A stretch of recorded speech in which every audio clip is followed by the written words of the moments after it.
macam mana nak ambil ubat clomiphene citrate. So, clomiphene citrate adalah ubat yang kita ambil masa period. Hari kedua, ketiga, masa tu ambil selama 5 hari. So, selalunya doktor akan start dengan dos yang rendah. 1 biji, 2 biji dan akhirnya 3 biji, bergantung kepada setiap wanita tersebut.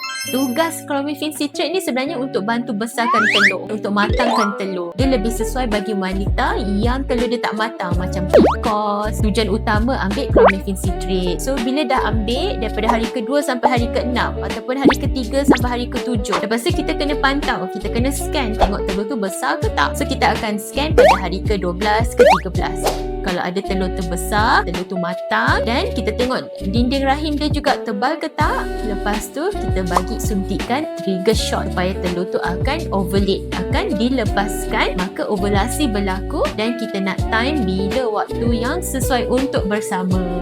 So nanti doktor akan bagi homework 3 hari berturut-turut bersama. Lepas tu kita tunggu 2 minggu tengok berjaya tak dia menyimpin. So kalau period tak datang, lambat datang, kita suruh buat urine pregnancy test. Kalau positif, kena beritahu doktor supaya continue or follow up. Kalau tak berjaya, tak apa, jangan putus asa.